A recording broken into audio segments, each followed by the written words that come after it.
Dear students, viewers and listeners, आज की इस वीडियो में आप पढ़ेंगे प्रेजेंट कंटिन्यूअस टेंस के बारे में। जैसा कि आप जानते हैं कि इसके पहले जो भी वीडियो पढ़ाए गए उस वीडियो में आपने अध्ययन किया प्रेजेंट इंडेफिनिट टेंस का पूरा। आज मैं आपके सामने प्रेजेंट कंटिन्यूअस टेंस का अध्ययन कराने जा रहा हूँ। ध्यान देंगे। पहला काम बात करते हैं ये टेंस की पहचान कैसे होती है। देखिए, प्रेजेंट कंटिन्यूअस टेंस का मतलब ये होता है कि यहाँ कंटिन्यूअस माने जारी, कार्य पूर्ण नहीं होगा, अपूर्ण वर्तमान काल। ठीक है, इसको इम्परफेक्ट भी कहते हैं। कंटिन्यूअस टेंस का एक नाम क्या है? Imperfect, IMPERFECT।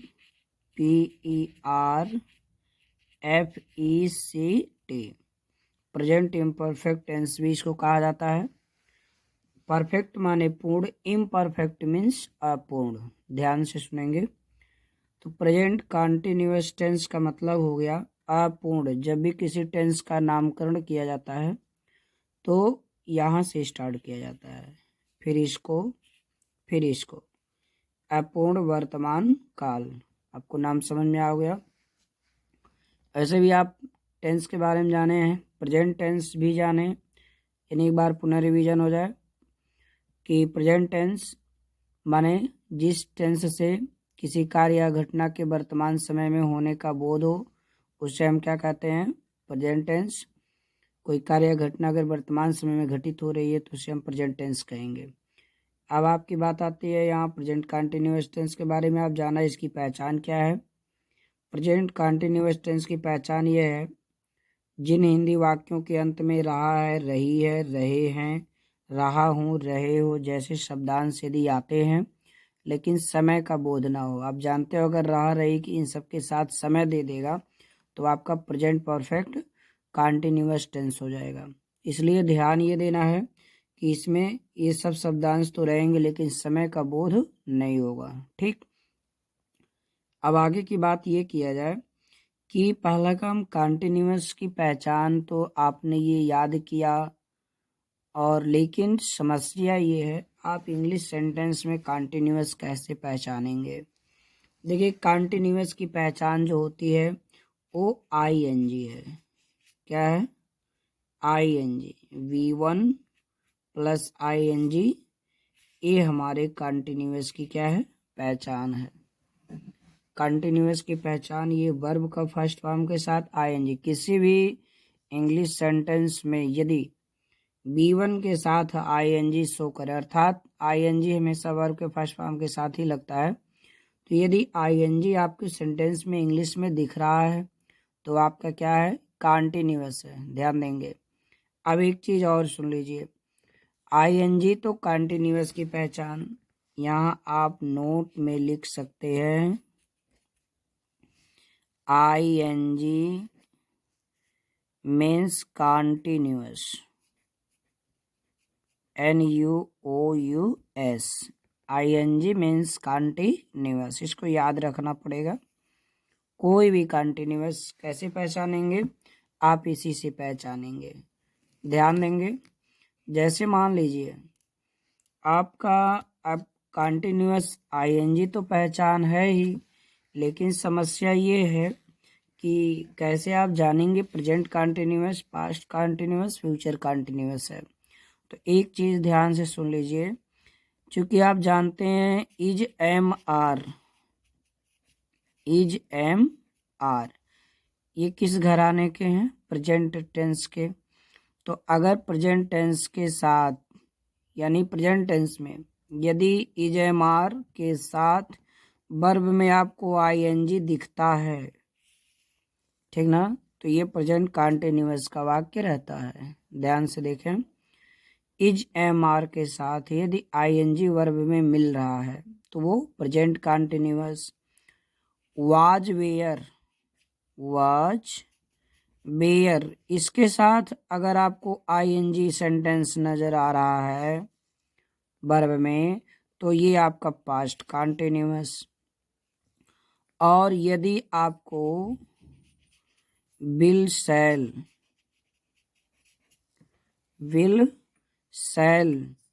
इन सब के साथ अगर आपको आईएनजी फॉर्म आ रहा है तो ये आपका जो है फ्यूचर कंटिन्यूअस का वाक्य होगा। तो आपने ये जाना कि आईएनजी और टेंस कैसे हम पहचानेंगे, कंटिन्यूअस में प्रेजेंट है, पास्ट है, फ्यूचर है। अब आपको ये देखना है, कुछ इसके नियम हैं, नियम को आप ध्यान से सुन लीजिए।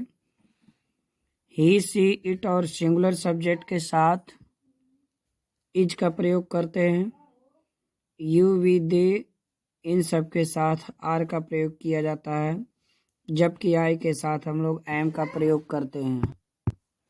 इसका सीधा सीधा नियम ये समझ लीजिए कि ही सी इट और सिंगुलर सब्जेक्ट अगर कोई है तो उसमें हम लोग क्या यूज करेंगे, इज यूज करेंगे। आई के साथ हमेशा प्रेजेंट टेंस में एम का यूज होता है, ठीक है। और यू वी दे और प्लूरल सब्जेक्ट अगर है, प्लूरल सब्जेक्ट तो किसका प्रयोग होता है, आर का। ये इसके रूल हैं, ठीक है। अफर्मेटिव सेंटेंस की बात किया जाए, साधारण वाक्य का मतलब ये होता है जिस वाक्य में किसी प्रकार का कोई जिक्र ना हो, सीधा सीधा हो, जिसमें नहीं क्वेश्चन वर्ड ये सब ना आए हों, तो ये हमारे अफर्मेटिव सेंटेंस के वाक्य कहलाते हैं, ठीक है। हम लोग जैसे एक सेंटेंस राइट करते हैं, वो सेंटेंस क्या है अफर्मेटिव का, जैसे मैं पढ़ा रहा हूँ, मैं पढ़ रहा हूँ। इसका पैसिव का ट्रांसलेशन हम लोग कैसे बनाएंगे, देखिए पहला काम तो इसमें ये है, हम लोग बनाने के लिए, जैसे मैं इसके पहले इंडेफिनिट का बता रहा था, सेम उसी तरह इसको भी, मैं पढ़ा रहा हूँ, तो पहले हम लोग बनाएंगे आई सब्जेक्ट इंग्लिश मैं। अब इसमें वर्ब में आईएनजी जोड़ेंगे, लेकिन इसके साथ सहायक क्रिया लगाना है। आई के साथ क्या लगता है, एम, आई एम। इसके बाद पढ़ाना की इंग्लिश टीच होता है, इसमें आईएनजी जोड़ देंगे तो हो गया टीचिंग, आई एम टीचिंग। बनाने का नियम सूत्र आप समझ लें, सब्जेक्ट के बाद हम लोग लगाएंगे इज, एम, आर। इसके बाद वर्ब का फर्स्ट फॉर्म, इसमें लगाएंगे आईएनजी। इसके बाद ऑब्जेक्ट रहेगा, फिर अदर वर्ड रहता है। ये आपका क्या है, सूत्र है। तो आई एम टीचिंग, मैं पढ़ा रहा हूँ। दूसरा है वी खाना खा रहे हैं, खा रहे हैं।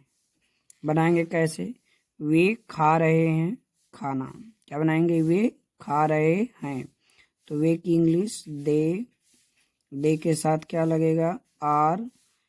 खाना की इंग्लिश, जैसे जो खाते हैं, भोजन वगैरह करते हैं, तो उसको ईट बोलते हैं, आईएनजी जोड़ देंगे। दे आर ईटिंग, क्या, भोजन माने फूड हो गया, द फूड, FOO चांस है। तो ये हो गया, सी इज राइटिंग ए लेटर। चौथा सेंटेंस, तुम फूल तोड़ रहे हो, तो इसका ट्रांसलेशन बनाना है, तुम फूल तोड़ रहे हो, तो यू के साथ आर लगेगा, तोड़ रहे, तोड़ना फूल के लिए प्लग, PLUCK, ING जोड़ना ही है, यू आर प्लकिंग फूल द फ्लावर्स, द FLOWERS। इस तरह से अफर्मेटिव कंप्लीट हो गया।